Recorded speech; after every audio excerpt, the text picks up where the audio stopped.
Local news మన ఊరు మన వార్త. నేను తులసి. ముందుగా హెడ్లైన్స్.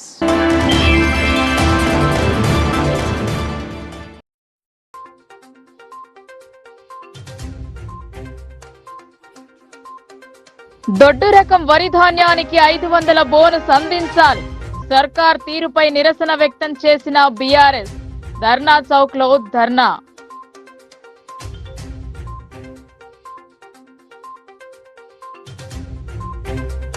ఉద్యోగులను వేధిస్తున్న డిఎంఎండ్హెచ్ఓపై పలు సెక్షన్ల క్రింద కేసు నమోదు. మహిళా ఉద్యోగుల ఫిర్యాదుతో విచారణ చేపట్టిన పోలీసులు.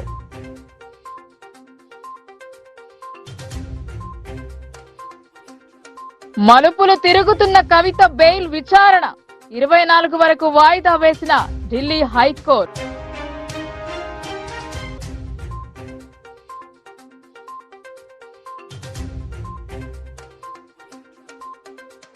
సాదా సీదాగా సాగిన ఎడపల్లి మండల సర్వసభ్య సమావేశం. పలు అంశాలపై చర్చించిన ఎంపీపీ శ్రీనివాస్.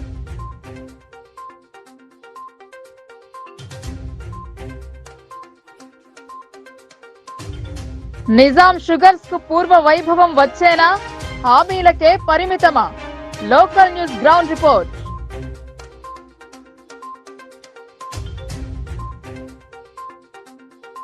రైతులు పండించిన అన్ని పంటలకు బోనస్ చెల్లించాలని డిమాండ్ చేశారు మేయర్ నీతు కిరణ్. అధికారంలోకి రాకమునుపు ఇచ్చిన హామీలను అమలు చేయాలని డిమాండ్ చేశారు.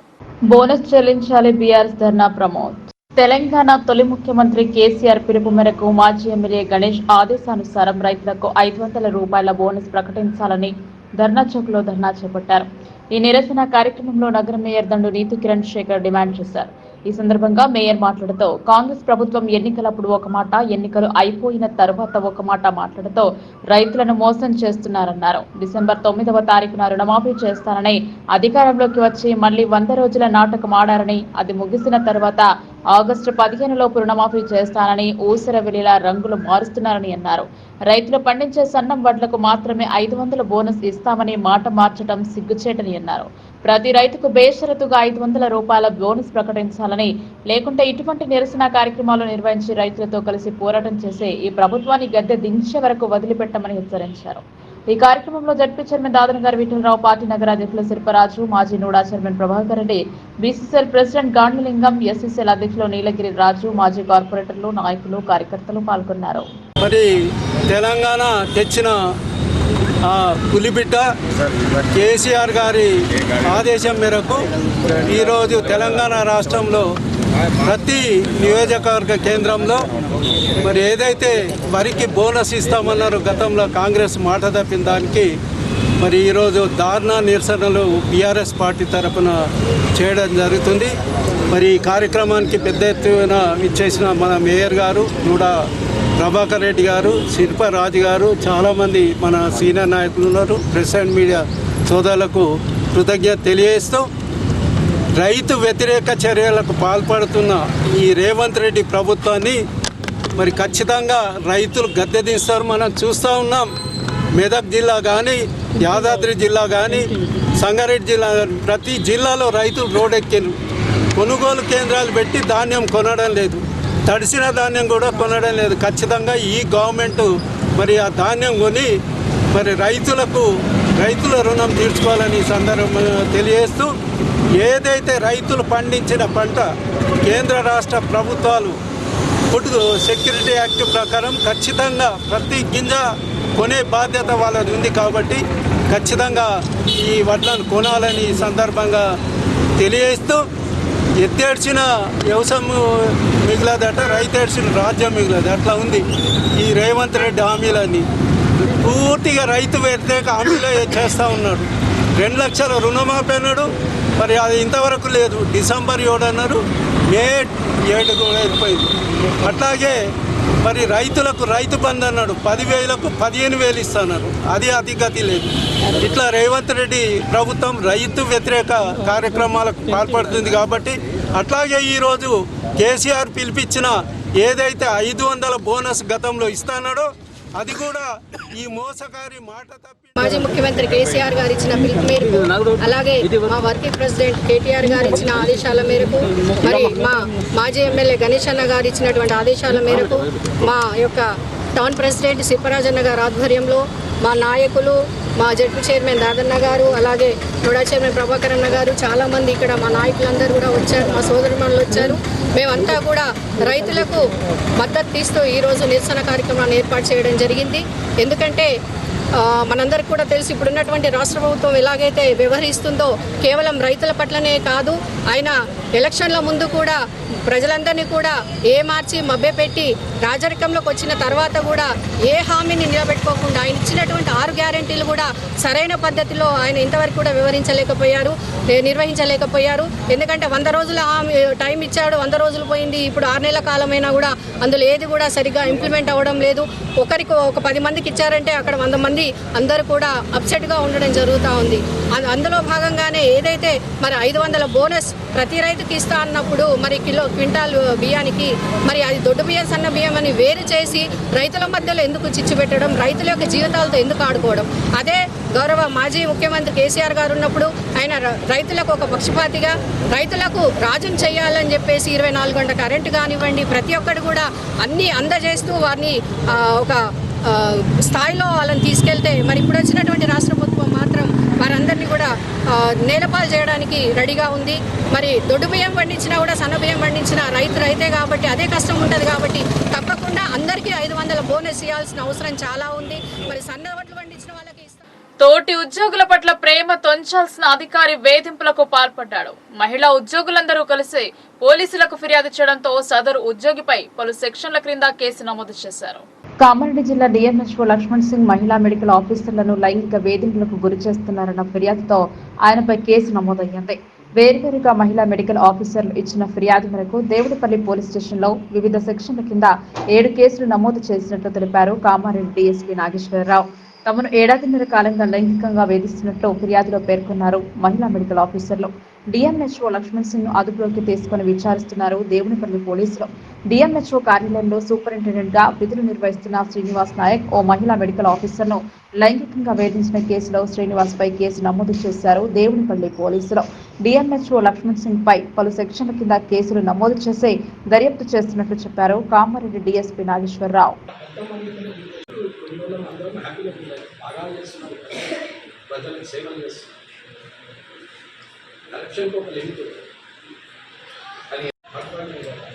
రోస్టర్ను బట్టి తీసుకునే ఎంప్లాయీస్ ఉన్నారు కదా, మొత్తం మీకు అర్థమవుతుంది. అదొక్కసారి దాన్ని దీన్ని చూపించడం పర్సనల్ సర్టిఫికేట్స్ మీరు కంప్యూటర్లో ఏదైతే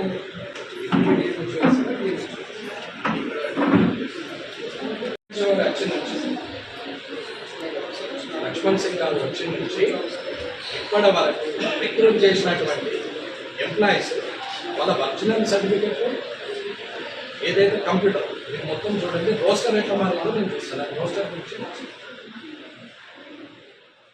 ఢిల్లీ రౌస్ అవెన్యూ కోర్టు నుండి హైకోర్టుకు వెళ్లింది కవిత బెయిల్ పిటిషన్. గురువారం విచారణ జరిపిన న్యాయస్థానం తిరిగి వాయిదా వేసింది. ఢిల్లీ లిక్కర్ పాలసీలో ఆరోపణలు ఎదుర్కొంటున్న ఎమ్మెల్సీ కవితకు బెయిల్ రాలేదు. సిబిఐ కేసులో బీఆర్ఎస్ ఎమ్మెల్సీ కవిత బెయిల్ పిటిషన్ పై ఢిల్లీ హైకోర్టులో విచారణ జరిగింది. విచారణలో భాగంగా కవిత బెయిల్ పిటిషన్ పై సిబిఐకి నోటీసులు జారీ చేసింది కోర్టు. అనంతరం విచారణను ఈ నెల 24కి వాయిదా వేసింది. కాగా ఇప్పటికే లిక్కర్ పాలసీ ఈడీ కేసులో కవిత బెయిల్ పిటిషన్ పై మే 10న ఈడీకి నోటీసులు ఇచ్చింది ఢిల్లీ హైకోర్టు. ఈడీ, సిబిఐ 2 కేసుల్లో కవిత బెయిల్ పిటిషన్ల విచారణను ఈ నెల 24న చేపట్టనున్నట్లు ఢిల్లీ హైకోర్టు తెలిపింది. కాగా ఈ కేసులో మార్చి 15వ తేదీన కవితను ఈడీ అధికారులు అరెస్టు చేశారు. ఆ తరువాత ఇదే కేసులో ఏప్రిల్ 11వ తేదీన సిఐడి ఆమెను అరెస్టు చేసింది. అప్పటి నుంచి జ్యుడిషియల్ కస్టడీలో భాగంగా తీహార్ జైలులో ఉంటున్నారు కవిత. ఇక లిక్కర్ పాలసీ ఈడీ, సిబిఐ కేసులో కవిత వేసిన బెయిల్ పిటిషన్లను మే 6న ట్రయల్ కోర్టు కొట్టివేసింది. ట్రయల్ కోర్టు తీర్పును సవాల్ చేస్తూ ఢిల్లీ హైకోర్టును ఆశ్రయించారు కవిత. ఎడపల్లి మండల పరిషత్ కార్యాలయంలో నిర్వహించిన మండల సర్వసభ్య సమావేశం సాదాసీదాగా కొనసాగింది. మండలంలోని ఆయా గ్రామాలలో గల పలు సమస్యలపై ప్రజా ప్రతినిధులు, అధికారులు సమావేశంలో చర్చించారు. ఎడపల్లి మండల కేంద్రంలోని మండల పరిషత్ మీటింగ్ హాల్లో ఎంపీపీ శ్రీనివాస్ అధ్యక్షతన మండల సర్వసభ్య సమావేశం గురువారం కొనసాగింది. సర్వసభ్య సమావేశంలో పాల్గొన్న ప్రజా ప్రతినిధులు, అధికారులు ఆయా గ్రామాలలో నెలకొన్న సమస్యలపై చర్చించారు.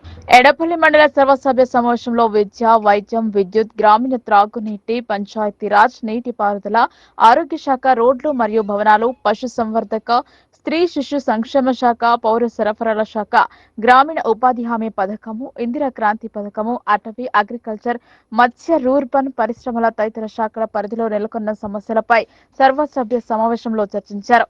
జానకంపేట నుండి మోస్ట్రా వరకు గల ప్రధాన రహదారి మరమ్మతులకు గాను 2 కోట్ల రూపాయల నిధులు కేటాయించినట్లు ఆర్ఎండ్బి అధికారులు తెలిపిన క్రమంలో కుర్నాపల్లి ఎంపీటీసీ కలుగు చేసుకుని ముత్తకుంట వద్ద గల లోయర్ వంతెన వలన వర్షాకాలంలో వాహనాల రాకపోకలు తీవ్ర అంతరాయం కలుగుతుందని, కావున వెంటనే అక్కడ నూతన వంతెన నిర్మించాల్సిన అవసరం ఉందని సభ దృష్టికి తీసుకెళ్లారు.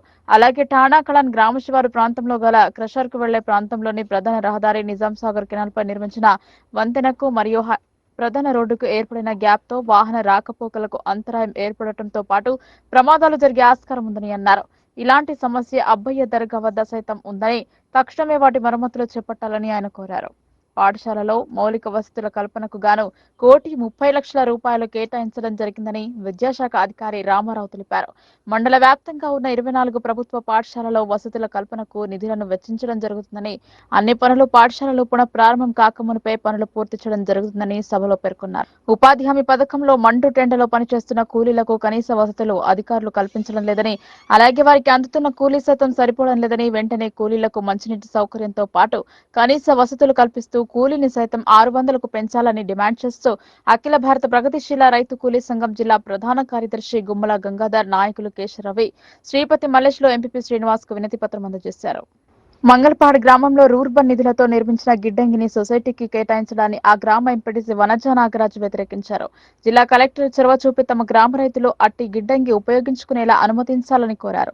గ్రామాలలో ప్రత్యేక అధికారుల పాలనలో ప్రజా సమస్యలు పరిష్కారానికి నోచుకోకుండా పోతుందని, చొరవ చూపి గ్రామాల్లో నెలకొన్న సమస్యలను వెంటనే పరిష్కరించే విధంగా చర్యలు తీసుకోవాలని, అలాగే రాత్రి వేళల్లో గుట్ట ప్రాంతాలలో కొంతమంది వ్యక్తులు చెట్లను నరికివేస్తూ కలపను బొగ్గుగా మార్చి వ్యాపారం నిర్వహిస్తున్నట్లు తమ దృష్టికి వచ్చిందని, వెంటనే ఫారెస్ట్ అధికారులు ఇట్టి సమస్యపై దృష్టి పెట్టాలని ఎంపీటీసీ వెంకయ్య గారి రామిరెడ్డి కోరారు. సర్వసభ్య సమావేశంలో vice MP Imran Khan, MPDO Shankar Naik, ICDS CDPO విజయరాణితో పాటు ఆయా శాఖల అధికారులు, గ్రామ ఎంపీటీసీలో పాల్గొన్నారు.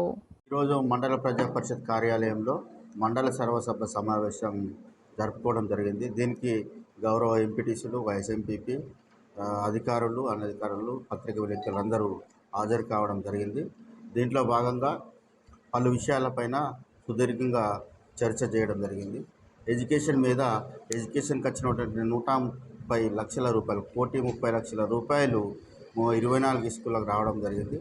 అవి త్వరితగతిన కంప్లీట్ చేసి ఈ స్కూల్ చాలేంత వరకే కంప్లీట్ చేసి పిల్లలకు అందుబాటులో ఉంచాలని తీర్మానం చేసుకోవడం జరిగింది. ఆర్ఎంబి రోడ్డు విషయంలో Edapalli to Kurnapalli double road వేయించాలని, అంబెం టు ఏఆర్పి మీదుగా బ్రాహ్మణిపల్లి జైతాపేరు మీదుగా డబుల్ రోడ్లు వేయించాలనేసి ప్రపోజల్ పెట్టాల్సిన అవసరం ఉందని పెట్టడం జరిగింది. కుర్నాపల్లిలో కల్వర్ట్స్ రిపేర్ కొంచెం మెయిన్ రోడ్ పైన ఉన్నాయి, రిపేర్ చేయాల్సినది ఉండిగా తీర్మానం చేయడం జరిగింది.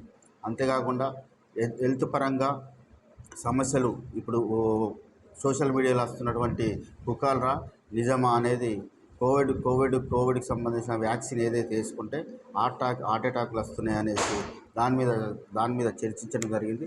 మెడికల్ హెల్త్ ఆఫీసర్, జిల్లా స్థాయి మెడికల్ హెల్త్ ఆఫీసర్తో నుండి ఒక ప్రకటన విడుదల చేయాల్సిన అవసరం ఉందని చెప్పడం జరిగింది. ఈ విధంగా అన్ని పిఆర్ కానీ, ఐకేపీ కానీ, ఐసిడిఎస్ కానీ సక్రమంగా అన్ని గ్రామాలలో కూడా అన్ని విధాలుగా పనులు నడవలసిందిగా ఐకేపీ, ఐసిడిఎస్ అవి రెండు కూడా ప్రజలకు అందుబాటులో ఉండాలని ప్రతి నెల విజిట్ చేయాల్సిన అవసరం ఉందని చర్చించడం జరిగింది. ఈ విధంగా అన్ని డిపార్ట్మెంట్లో కూడా చర్చించడం జరిగింది. మంగళపాడు, కుర్నపల్లి, తాడంలో ఉన్నటువంటి రూర్బన్లో కట్టిన గోదాములు ఏవైతే సొసైటీకి అప్పచెప్పారో దాంట్లో మంగళపాడు ఎంపీటీసీ గారు కానీ, అలాగే మంగళపాడు గ్రామస్తులు పూర్తి స్థాయిలో వ్యతిరేకిస్తున్నారు. సొసైటీకి అప్పచెప్పాలని గవర్నమెంట్ ఉత్తర్వులు కలెక్టర్ గారు ఇవ్వడం జరిగింది. అది రెండింటిని కూడా ఆలోచించి సరైన నిర్ణయం తీసుకోవాలని కలెక్టర్ గారికి కోరడం జరుగుతూ ఉన్నది మండల నుండి ఈ విధంగా అందరూ అన్ని సమస్యలపైన సుదీర్ఘంగా చర్చించడం జరిగింది. ఇవన్నీ కూడా సకాలంలో అధికారులు అన్ని విధాలుగా చూస్తారని, గ్రామ పంచాయతీ నిధులు కొరత ఉన్నందువలన దాదాపు 5 నెలల నుండి గ్రామ పంచాయతీల నిధులు రాకపోవడం వలన గ్రామ పంచాయతీలో పనిచేసే సిబ్బందికి జీతాలు ఇవ్వలేని పరిస్థితి ఉంది. కాబట్టి కృత్రిమంగా ఎక్కడైనా అప్పు తీసుకోవడమా లేకపోతే బ్యాంకు లోన్ తీసుకోవడమా తీసుకొని వాళ్లకు సఫాయిగా పనిచేసే గ్రామ పంచాయతీ సిబ్బందిగా పనిచేసే వారికి వేతనాలు ఆపకుండా సక్రమంగా ఇవ్వాల్సిందిగా పై అధికారులకు సూచించడం జరిగింది. ఎవరైనా గ్రామంలో ఉండే పెద్ద వ్యక్తులు ఎవరైనా అప్పు ఇస్తే చేయబదులుగా తీసుకొని వాళ్ళకు రాసి ఇవ్వడమా లేకపోతే బ్యాంకర్ల దగ్గర అప్పు తీసుకోవడమా అని చేసి సిబ్బందికి సకాలంలో జీతాలు ఇవ్వాల్సిన అవసరం ఉంది. ఒకవేళ సిబ్బందికి జీతాలు ఇవ్వలేని పరిస్థితి ఏర్పడితే గ్రామాల పారిశుద్ధమంతా పుట్టుబడుతుందనేది ఈ సభలో తీర్మానించడం జరిగింది. ఈ విధంగా అనేక అంశాలపైన తీర్మానం చేయడం జరిగింది. ఇటు అన్ని అంశాలపైన అధికారులు జిల్లా స్థాయి కలెక్టర్ గారికి పంపించడం జరుగుతూ ఉన్నది. దీన్ని వచ్చినటువంటి అధికారులు అనధికారులు మా ప్రజాప్రతినిధులు మూతపడిన బోధన్ చక్కెర పరిశ్రమ అనేది మొన్నటి వరకు ఎన్నికల నినాదంగా మారింది. కాంగ్రెస్ అధికారంలోకి వచ్చిన తర్వాత మంత్రి శ్రీధర్ బాబు నేతృత్వంలో కమిటీ వేశారు. కమిటీ నివేదిక అనంతరం పరిశ్రమల పట్ల నిర్ణయం తీసుకుంటామంటూ వెల్లడించింది. ఇటీవల ఎన్నికల ప్రచారంలో సీఎం రేవంత్ సెప్టెంబర్ 17కు పరిశ్రమలను తెరుస్తామని చెప్పడం కొసమెరుపు. చక్కెర పరిశ్రమపై గ్రౌండ్ రిపోర్ట్. ఆసియా ఖండంలోనే పేరు ఎన్నికగన్న చక్కెర పరిశ్రమ బోధన్ నిజాం చక్కెర పరిశ్రమ. నిజాం కాలంలో పరిశ్రమను ఏర్పాటు చేసి రైతులు పండించిన చెరుకుని తరలించేందుకు రైలు మార్గం వేశారు. పరిశ్రమ పరిధిలో వేలాది ఎకరాల భూమిలో చెరుకు సాగు చేసేవారు. అలాగే ఇక్కడి భూములు సైతం చెరుకు పంటకు అనుకూలం కావడంతో రైతులు సైతం చెరుకు సాగు చేసేవారు. కానీ పరిశ్రమ నష్టాల బాట పట్టిందని అప్పటి తెలుగుదేశం ప్రభుత్వం ప్రైవేట్ వ్యాపారితో ఒప్పందం కుదుర్చుకొని పరిశ్రమను నడిపారు. నీళ్లు నిధులు నియామకాల కోసం తెలంగాణ రాష్ట్రం ఉద్యమం ఉవ్వెత్తున కొనసాగింది. తెలంగాణ రాష్ట్రం ఏర్పడినంతరం అప్పటి టీఆర్ఎస్ అధికారంలోకి వస్తే పరిశ్రమను 100 రోజుల్లో ప్రభుత్వపరం చేసుకుంటామని ఎన్నికల సమయంలో హామీ ఇచ్చింది. అధికారంలోకి వచ్చిన టీఆర్ఎస్ పరిశ్రమ మాటను మర్చింది. 2014లో క్రాసింగ్ అయిన పరిశ్రమ 2017 నాటికి క్రాసింగ్ చేయలేమని వ్యాపారి చేతులెత్తేశారు. పరిశ్రమ రీఓపెనింగ్ కోసం ప్రస్తుత ఎంపీ అరవింద్ ధర్మపురి మెట్పల్లి నుండి పాదయాత్ర జరిపి తాను గెలిస్తే ప్రభుత్వంపై ఒత్తిడి తెచ్చి పరిశ్రమను తెరిపిస్తామని హామీ ఇచ్చారు. ముగింపు సభకు అప్పటి కేంద్ర సహాయ మంత్రి అన్సరాజ్ గంగారంతో సమావేశం ఏర్పాటు చేయించి ప్రజలకు భరోసా కల్పించారు. గెలిచిన అనంతరం రాష్ట్ర ప్రభుత్వ పరిధిలోని పరిశ్రమకు తన వంతు సహకారం ఉంటుందని చెప్పారు. మూతపడిన పరిశ్రమ వల్ల ఎంతో మంది కార్మికులు రోడ్డున పడ్డారు. జీత భత్యాలు చెల్లించాలని కార్మికులు చేసిన పోరాటం వృధా అయింది. 10 ఏళ్ల బీఆర్ఎస్ సర్కార్ హయాంలో పరిశ్రమ మాట మరిచారు. ఇదిలా ఉండగా 5 నెలల క్రితం జరిగిన అసెంబ్లీ ఎన్నికల సమయంలో కాంగ్రెస్ తాము అధికారంలోకి వస్తే పరిశ్రమను తెరుస్తామని భరోసా కల్పించింది. దీంతో కాంగ్రెస్ ను అధికారం కట్టబెట్టారు. అధికారంలోకి వచ్చిన కాంగ్రెస్ పరిశ్రమ కోసం కమిటీని ఏర్పాటు చేసింది. మూతపడ్డ 3 చక్కెర పరిశ్రమలను సందర్శించి వాటి పరిస్థితులను పరిశీలించారు. రైతుల నుండి విన్నపాలను ఆలకించారు. నివేదికను ప్రభుత్వం దృష్టికి తీసుకెళ్తామని చెప్పారు. ఇంతలోనే వచ్చిన పార్లమెంట్ ఎన్నికలలో సైతం చక్కెర పరిశ్రమ కాస్త ప్రచార అస్త్రంగా మారింది. కాంగ్రెస్ బీజేపీలు పోటాపోటీగా హామీలు గుప్పించారు. సీఎం రేవంత్ ఒక అడుగు ముందుకేసి సెప్టెంబర్ 17 నాటికే చక్కెర పరిశ్రమకు విముక్తి కల్పిస్తామని చెప్పారు. కాంగ్రెస్ పార్లమెంట్ అభ్యర్థి జీవన్ రెడ్డి 2025 వరకు పరిశ్రమలో గానుగా ఆడిస్తామని పేర్కొన్నారు. నిజామాబాద్ పర్యటనకు వచ్చిన బీజేపీ నాయకులు సైతం చక్కెర పరిశ్రమను తెరిపిస్తామని ఎవరికి వారు ఓట్ల కోసం వాగ్దానాలు చేశారు. అసలు చక్కెర పరిశ్రమ తెరుచుకుంటుందా లేక ఎన్నికల వేళ 4 ఓట్ల కోసం ప్రజలలో ఇలాంటి హామీలు ఇచ్చారా అనే విషయంలో అటు పరిశ్రమ కార్మికులు ప్రజలు క్లారిటీకి రాలేకపోతున్నారు. ఎన్నికల వాగ్దానం అవుతుందా లేక నిబద్ధతతో పరిశ్రమను తెరిచి ఆదర్శంగా నిలుస్తారో వేచి చూడాల్సిందే.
వరి ధాన్యానికి క్వింటాలకు 500 బోనస్ అందించాలని భారత రాష్ట్ర సమితి ధర్నాలకు దిగింది.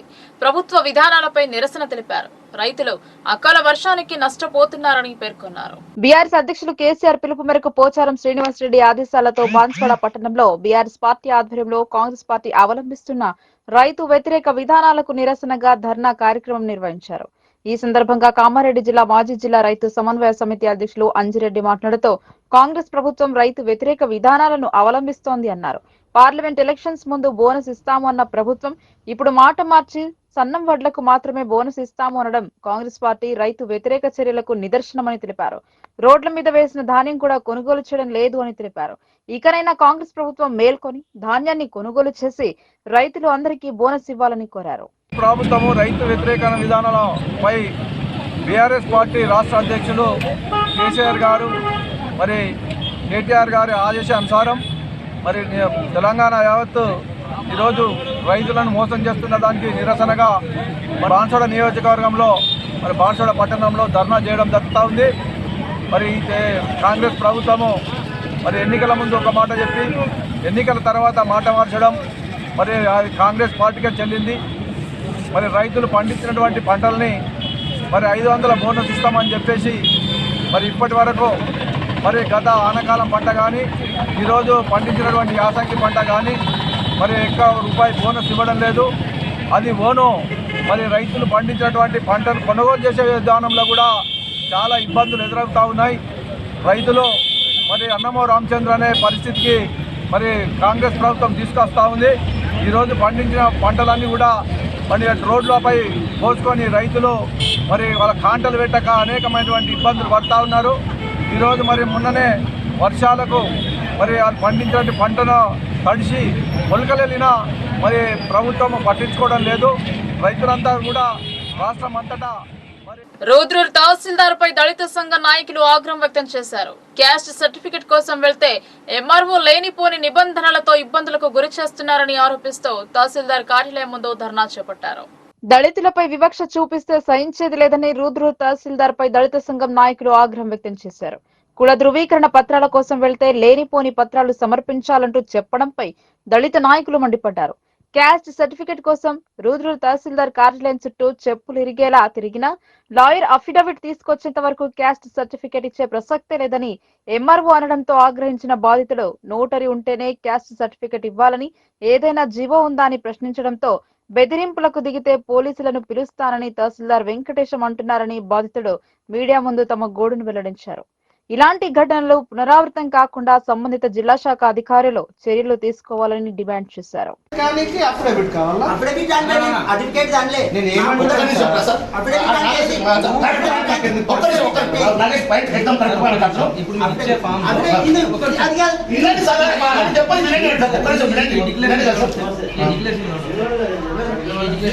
సంతకాలు చూపిస్తాను. సంతకాలు పూర్ణిగా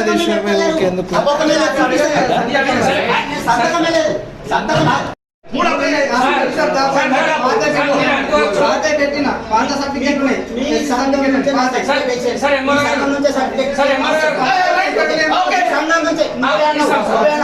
మా దాంట్లోనే మారుతున్నా సార్. మా దాంట్లో నాకే అన్యాయం అయితే నువ్వే అన్నావు. నువ్వే అంటున్నావు. మీ సంగతి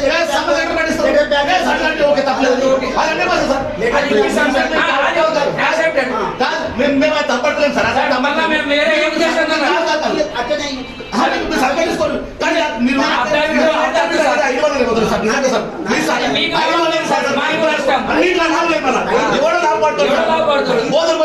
పోటీకి 100 రూపాయలు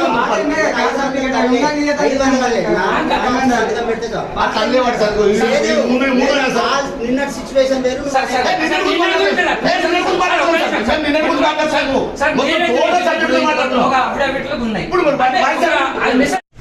దళిత ఐక్య వేదిక సందర్భంగా మేము అందరం కలిసి ఎంఆర్ఓ వారికి విన్నతి పత్రం ఇవ్వడానికి వచ్చినాము. ఎందుకంటే మా యొక్క కులమైనటువంటి ఎస్సీలము మాల కానీ మాది కానీ మోచ కానీ ఉపకులాలు ఏవైనప్పటికీ ఆ క్యాస్ట్ ఇవ్వడంలో మాకు కొంచెం ఇబ్బందికరం చేస్తున్నారు. కానీ ఎంఆర్ఓ గారు అదేవిధంగా ఫస్ట్ ఎంఆర్ఓ గారికి వినతి పత్రం ఇచ్చినాం. మీకు కావాల్సినటువంటి డాక్యుమెంటరీ తెలంగాణ ప్రభుత్వం ఆల్రెడీ ఇచ్చింది. అందులో ఉన్నటువంటి ప్రతి ఒక్కటి మీకు సబ్మిట్ చేయగా కూడా అదనంగా అప్డేట్ అడుగుతారు. కాబట్టి అది పద్ధతి కాదు. రాజ్యాంగంలో లేని అడిగితే బాగుండదని మేము ఒక చిన్నగా వినతి పత్రం ఇచ్చి ఆయనకు మేము వివరించిన మా దళితుల పక్షాన వివక్ష చూపకుండా మాట్లాడాలని చెప్పేసి మీకు కావాల్సిన డాక్యుమెంట్ అన్ని పెట్టినా కూడా అదనంగా ఎందుకు మీరు ఈ రకంగా సతాస్తారు? మొత్తం వీళ్ళంతా బాధితులు అందరూ అప్డేట్ కావాలని అడిగితేనే బోధనకు పోయి మళ్ళా 1000 రూపాయలు ఖర్చు పెట్టి సుమారుగా 1000 రూపాయలు గరీబ్ గారు మాలమాదిగోళ్ళ దగ్గర 1000 రూపాయలు ఎక్కడికి ఉంటాయి సార్. అందుకే అది తప్పు అని సార్కు అడిగినాము. సార్కి ఏమంటున్నామంటే మీకు కావాల్సినటువంటి డాక్యుమెంటరీ ఇస్తాం, అదే మాకు క్యాష్ ఇవ్వమని చెప్పి అడిగినాం. సరే ఎంఆర్ఓ గారు కూడా సరే ఇంకా ఏమిటి అట్లా జరగవు 100% ఇస్తానని అన్నాడు. అట్లా చెప్పినందుకు ఎంఆర్ఓ గారికి థ్యాంక్ యూ చెప్పుకుంటూ బహుజన తరపున మేము అందరము ఇక ముందట ఇలాంటి సందర్భాలు జరిగితే ఉద్యమాలు తీవ్రంగా చేస్తామని చెప్పేసి ఈ సందర్భం చేస్తూ జై భీమ్. ఆపదలో ఉన్న వారికి సాయం చేయడమే మానవత్వం. తెలిసిన వారికి సాయపడటం మంచితనం. మరి మరణించిన వారి అంత్యక్రియలు చేయడం వీరి బాధ్యత భవతు. వారే ఇందూరు యువత స్వచ్ఛంద సంస్థ నిర్వాహకులు. ఎవరో ఎక్కడి వారో అనాథగా తనువు చాలిస్తే మరణించింది మనలాంటి మనుషులేనని, అందరూ మనవాలేనని అంతిమ సంస్కారం ఆత్మీయంగా చేయడం నిజంగా కరుణతత్వమే అని భావిస్తారు. దేహం విడిచిన జీవిని అక్కున చేర్చుకునే అపార దైవత్వం మానవత్వమే. నిజమైన దైవత్వంగా భావిస్తూ అనాథ శవాలకి అంతిమ సంస్కారాలు నిర్వహిస్తుంది ఇందూరు యువత స్వచ్ఛంద సేవా సంస్థ. ఇప్పటికీ 104 అనాథ శవాలకి అంత్యక్రియలు నిర్వహించారు. వారి మొబైల్ ఎక్కువ సాగు కబుర్లే మోసుకొస్తారు. వెంటనే అంత్యక్రియలకు సర్వం సిద్ధం చేస్తారు. ఏ మతమైనా ఆ సాంప్రదాయ పద్ధతిగా నిర్వహిస్తారు. వారిని చూస్తే వారి దగ్గరి వారు ఎవరైనా పోయారేమో అనిపిస్తుంది. కానీ నిజానికి చనిపోయిన ఆ అనాథలైన వారు మునుపెన్నడు చూసి కూడా ఉండరు. వారికి అదొక బాధ్యత. బ్రతికున్నప్పుడు అండగా ఉండలేకపోయాం, కనీసం మరణించాక కూడా అనాథగా ఎందుకు సాగనంపాలి? మనం మనుషులం, మానవత్వం కలిగిన వాళ్ళం. ఇది మన బాధ్యత అంటుంది ఇందూరు యువత స్వచ్ఛంద సేవా సంస్థ. చనిపోయిన ఆ అనాథల ఆత్మలకు శాంతి చేకూరేలా కాశీలోని మణికర్ణికా ఘాట్ వద్ద కర్మకాండలను సాంప్రదాయ పద్ధతిలో నిర్వహించారు. మనిషికి మనిషి భారం అవుతున్న ఈ రోజుల్లో ఇలాంటి పుణ్య కార్యక్రమాలను చేస్తోంది ఇందూరు యువత స్వచ్ఛంద సేవా సంస్థ. కాశీలో పిండ ప్రదానం చేసిన కార్యక్రమంలో ఇందూరు యువత స్వచ్ఛంద సేవా సంస్థ వ్యవస్థాపక అధ్యక్షుడు డాక్టర్ మధుకురి సాయిబాబు, కాసుల సాయితేజ, భాస్కర్, సంజీవ్ నివాస్, భాస్కర్ చారి తదితరులు పాల్గొన్నారు. ఎమ్మెల్యే మాటలకు మనస్తాపానికి గురై జాబ్ రిజైన్ చేసింది మహిళా ఉద్యోగిని. ఈ నెల 13న జరిగిన పార్లమెంట్ ఎన్నికలలో విధులు నిర్వహిస్తున్న మెప్మా రీసోర్స్ పర్సన్ పై పోలింగ్ బూత్ సందర్శించిన ఎమ్మెల్యే పైడి ఆమె పట్ల బూత్ మాటలు తిట్టారని మనస్తాపం చెంది రాజీనామా చేయడం చర్చకు దారితీసింది. ఆర్మూర్ పట్టణంలో మొన్న జరిగిన లోక్సభ ఎన్నికలలో మెప్మా ఆర్పీలకు వాలంటీర్లుగా నియమించడం జరిగింది. ఇందులో భాగంగా బీజేపీకి చెందిన ఎమ్మెల్యే రాకేష్ రెడ్డి ఎన్నికల బూతులు తిరుగుతూ డ్యూటీలో ఉన్న మహిళా ఉద్యోగి అయిన మెప్మా ఆర్పీని ఇష్టానుసారంగా బెదిరిస్తూ ఇక్కడి నుండి బయటకు వెళ్ళు, గెటౌట్ అని ఆమెను అట్టి బూత్ నుండి బయటకు పంపించి వేశారు. ఆమె ఏం చెప్పినా వినిపించుకోకుండా గట్టిగా బెదిరిస్తూ పంపించారు. అక్కడి నుండి ఆమె ఏడుస్తూ వెళ్లి మనస్తాపానికి గురయ్యారు. సార్, మాకు మున్సిపల్ కమిషనర్ డ్యూటీ వేశారు అని ఎంత చెప్పినా వినకుండా మీ ఆర్పీలకు ఇక్కడ ఏం పని, ఎందుకు వచ్చారు అని ఆమెను అందరి ముందు అవమానించాడు అని తెలిపింది. ఎమ్మెల్యే మాటలకు మనస్తాపానికి గురైన మహిళా ఉద్యోగి తాను చేస్తున్న ఆర్పీ పనికి రాజీనామా చేశారు. ఏదో అయిందట, డైరెక్ట్ నా దగ్గరికి వచ్చి అంత గట్టిగా అరిచేసరికి నా తప్పైతే ఏమీ లేదు సార్, నేను ఏ తప్పు చేయలేను, సమాఖ్య పరంగా కూడా నేను కరెక్ట్గా ఉంటాను సార్, కావాలంటే ఎంక్వైరీ చేసుకోండి, అక్కడ నా తప్పేమన్నా ఉంటే నన్ను సార్ అన్నాడంటే, ఒకవేళ అన్నా కూడా మా పై అధికారులు మా ఉదయశ్రీ మేడం కానీ కమిషనర్ సార్కి కానీ సార్ ఫిర్యాదు చేసి మమ్మల్ని అక్కడి నుంచి పంపించనుండే ఇష్టం లేకుంటే. కానీ అంత గట్టిగా గంభీరంగా నాకు అరిసేసరికి నేను ఇంతవరకు 14 సంవత్సరాల నుంచి వర్క్ చేస్తున్నాను, ఎప్పుడు కూడా ఇట్లాంటి అవమానాన్ని నేను ఎదుర్కోలేను. అందుకే నేను ఈ మనస్తాపానికి గురై నేను రాజీనామా లెటరు ఇచ్చాను. అంటే ఎమ్మెల్యే వాక్యాలు ఏంటి మీ పైన? ఆర్పీలు ఉన్నారా ఇక్కడ, ఎవరు ఉన్నారంటే ఆర్పీ నేను గెట్అవుట్ ఇక్కడ నుంచి నడండి, వేరే వాళ్ళ ఎవడయ్యా వీళ్ళని పెట్టింది అంటే కమిషనర్, వాడేవాడయ్యా పెట్టడానికి, ఇక్కడ కనిపించదు, నా కళ్ళ ముందే కనిపించదు, ఇక్కడ నుంచి వెళ్ళిపోవాలా, అంత ఇట్లా గట్టిగా గంభీరంగా అసలు మామూలుగా అంటే నేను అంత మనస్తాపానికి గురయ్యేదాన్ని కాను. ఒక మన హిందుత్వం అని ఎమ్మెల్యే సార్ ప్రతిసారి అంటాడు, ఇదేనా సార్ ఎమ్మెల్యే మాట్లాడే విధానం? ఒక మహిళని సార్, చిన్న ఉద్యోగిని నేను. మీరు ఇలా మాట్లాడడం నాకు మనస్తాపానికి గురి చేస్తుంది సార్. ఇది కరెక్ట్ కాదు. మీరు ఏదన్నా ఉంటే మా పై అధికారులకు చెప్పి, లేకుంటే మాకు మీటింగ్ పెట్టి నన్ను తప్పు ఉంటే మమ్మల్ని తిట్టినా మీకు అర్హత ఉంది సార్. ఇట్లాంటి వాక్యాలతో నేను మాత్రం మనస్తాపానికి చాలా గురయ్యాను. నాకు ఇది నేను జీర్ణించుకోలేకపోతున్నాను సార్. ఎవరిది కూడా లేదు. ఇది నా సొంతగా నేను అక్కడ పిఎస్లో మీరు కనుక్కోండి. ఆయన గంభీరంగా అన్నాడో లేదో, నన్ను తిట్టిండో లేదో ఆ పిఎస్ వాళ్ళని కనుక్కోండి సార్. నేను ఒకవేళ రాజకీయ నాయకుల దాంట్లో ఇన్వాల్వ్ లేదు సార్. నేను ఒక ఆర్పీని. నేను అన్ని ప్రభుత్వాలకు నేను సమానంగా ఉద్యోగం చేయాలా. నేను ఏదైనా ఏ ప్రభుత్వమైనా అక్కడికి తీసుకొని వెళ్తుంటే నాకు ఎలాంటి ఆ రాజకీయ నాయకులు కానీ ఎవ్వరు కానీ నాకు ఫోన్ చేయలేరు. ఇది మీరు స్వచ్ఛందంగా నేను ముందుకు వచ్చాను సార్. ఇప్పుడు నేను ఒక్కదాన్ని మాట్లాడుతున్నాను సార్. నా సపోర్టుగా నాకు ఎవరు లేరు. నా బాధకు నేను రాజీనామా ఇచ్చాను. రోజుల దాకా ఆలోచించు, ఇప్పుడే వద్దని ఓళ్ళో పెడతాను సార్ చెప్పి కలిసి ఈరోజు మున్సిపల్ సార్ గారిని కలిసి నా రాజీనామా లేఖను అందజేశాను. మండలంలోని ప్రజా ప్రతినిధులు, అధికారుల సమన్వయంతోనే మండలాల నుండి రాష్ట్ర స్థాయి వరకు అభివృద్ధి చెందుతాయని మండల పరిషత్ అధ్యక్షురాలు వల్లెపల్లి సునీతా శ్రీనివాస్ అన్నారు. ప్రజలకు జవాబుదారితనంగా ఉండాలని, అప్పుడే మనకు ఆత్మ సంతృప్తి కలుగుతుందన్నారు. 10 మందికి మంచి చేశామని ఒక రకమైన ఫీలింగ్ కలిగిస్తోందని పేర్కొన్నారు. నిజామాబాద్ జిల్లా కోటగిరి మండల ప్రజా పరిషత్ కార్యాలయ సమావేశపు మందిరంలో గురువారం మండల సర్వసభ్య సమావేశంలో మండల ప్రజా పరిషత్ అధ్యక్షురాలు వల్లెపల్లి సునీతా శ్రీనివాస్ అధ్యక్షతన జరిగింది. ఈ మండల సర్వసభ్య సమావేశం ప్రశాంతంగా కొనసాగింది. మండల సర్వసభ్య సమావేశానికి హాజరైన ఆయా శాఖల అధికారులు 3 నెలల నివేదికలను చదివి వినిపించారు. అందులో మండల వైద్యాధికారి నాగనాథ్ తమ నివేదికను చదువుతూ ఇటీవల విడుదలైన 10వ తరగతి ఫలితాలలో కోటగిరి ఉమ్మడి మండలంలో 90.5% విద్యార్థులు ఉత్తీర్ణులయ్యారని, అందులో సుంకిని, కోటగిరి మైనార్టీ పాఠశాలలో 100% 10వ తరగతి విద్యార్థులు ఉత్తీర్ణులయ్యారని అన్నారు. కొత్తంగల్ ప్రభుత్వ పాఠశాలలో చదువుకున్న నవనీత అనే విద్యార్థి 9.5 జీపీఎస్ సాధించిందని, అలాగే కస్తూర్బా గాంధీ బాలికల విద్యాలయంలో చదివిన శ్రావణి 9.3 జీపీఎస్ సాధించిందని తెలిపారు. అలాగే అంగన్వాడీ సూపర్వైజర్ సుమలత తమ 3 నెలల నివేదికను చదువుతూ కోటగిరి ఉమ్మడి మండలంలో 58 అంగన్వాడీ కేంద్రాలుండగా అందులో 8 మంది అంగన్వాడీ హెల్పర్ పోస్టులు ఖాళీగా ఉన్నాయని ప్రజాప్రతినిధుల అధికారుల దృష్టికి తీసుకొచ్చారు.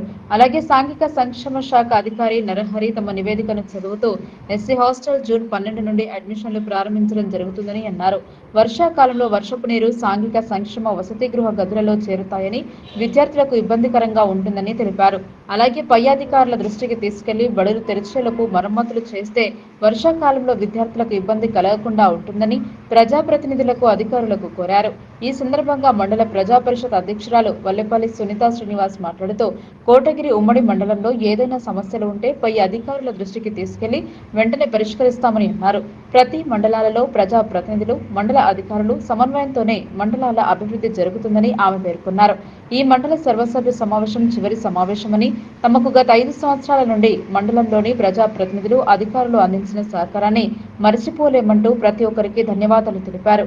ఇలాగే ప్రతి ఒక్కరూ కలిసిమెలిసి ఉంటూ మండల అభివృద్ధికి కృషి చేయాలని ఆమె కొనియాడారు. 10వ తరగతిలో ఉత్తమ ప్రతిభ కనబరిచిన విద్యార్థులను ఆమె అభినందించారు, సన్మానించారు. ఈ మండల సర్వసభ్య సమావేశంలో మండల ప్రజా పరిషత్ ఉపాధ్యక్షులు మరికిడి గంగాధర్ పటేల్, మండల అభివృద్ధి అధికారి మనోహర్ రెడ్డి, ఎంపీఓ మారుతి, ఎంపీటీసీలు కొట్టం మనోహర్, యమున, పార్వతి, గంగాధర్ దేశాయ్, సరిత, మారుతి, ఉమా, రాంబాబు, ఫారూక్, రాములు, వ్యవసాయాధికారి Srinivasarao, veterinary doctor Suresh Kumar, APO G Gangaram, RSW Dhanraj, ఆరోగ్య సూపర్వైజర్ జ్యోతి, సాయికృష్ణ, ఆయా శాఖల అధికారులు తదితరులు పాల్గొన్నారు.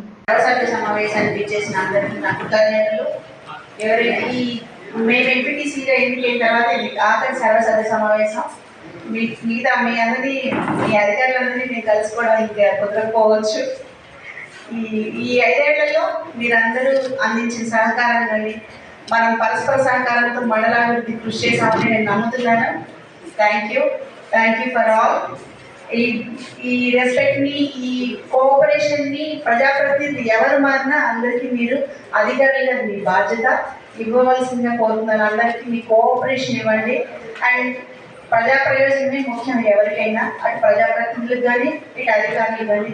మీ ఇద్దరి సమన్వయమే మండలం ఏంటి, రాష్ట్రం ఏంటి అభివృద్ధి పదంలోకి వెళ్ళడానికి అవసరం. Thank you for all. Armoor పట్టణంలో ఏర్పడ్డ ట్రాఫిక్ సమస్యను పరిష్కరించేందుకు పోలీసులు చర్యలు తీసుకున్నారు. చిరు వ్యాపారులు రోడ్డు వెంట పెట్టి వ్యాపారం చేస్తున్న వారిపై చర్యలు చేపట్టారు. ఆర్మూర్ పట్టణంలో అంబేద్కర్ చౌరస్తా నుండి మొదలుకొని పేర్కిట్ చౌరస్తా వరకు రోడ్ల వెంట ట్రాఫిక్ ఏర్పడటంపై ప్రజలు ఇబ్బంది పడుతున్నారు. రోడ్ల వెంట వాహనాలు నిలిపివేయడం వల్ల ట్రాఫిక్ అంతరాయం కలుగుతుంది.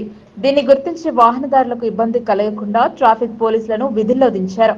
రోడ్డును ఆనుకుని కొనసాగుతున్న వ్యాపారులతో మార్పు తీసుకువచ్చి ట్రాఫిక్ ఇబ్బందులు కలగకుండా చూస్తామన్నారు. Good evening sir.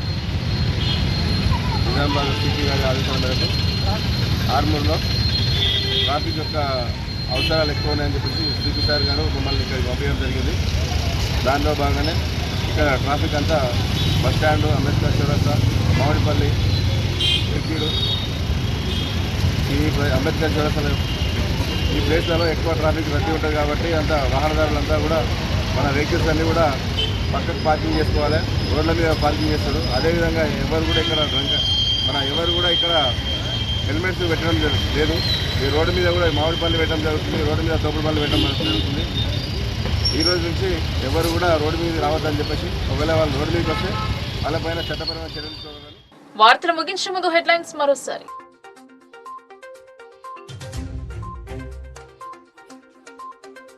దొడ్డు రకం వరి ధాన్యానికి 500 బోనస్ అందించాలి. సర్కార్ తీరుపై నిరసన వ్యక్తం చేసిన బీఆర్ఎస్. ధర్నా చౌక్ లో ధర్నా.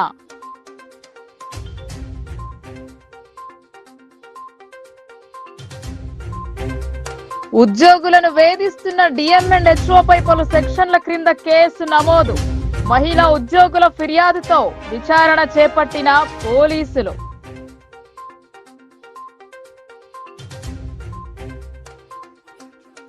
మలుపులు తిరుగుతున్న కవిత బెయిల్ విచారణ 24 వరకు వాయిదా వేసిన ఢిల్లీ హైకోర్టు.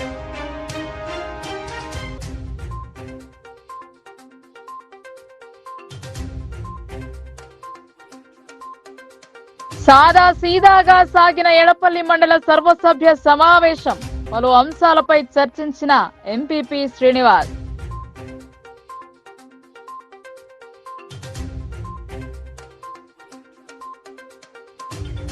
నిజాం షుగర్స్ కు పూర్వ వైభవం వచ్చేనా?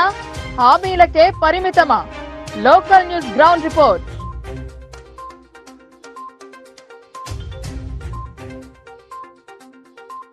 ఈ వార్తలు ఇంతటితో సమాప్తం. తిరిగి ప్రసారమయ్యే వార్తల్లో మళ్ళీ కలుద్దాం. అంతవరకు చూస్తూనే ఉండండి మీ లోకల్ న్యూస్. మన ఊరు మన వార్త.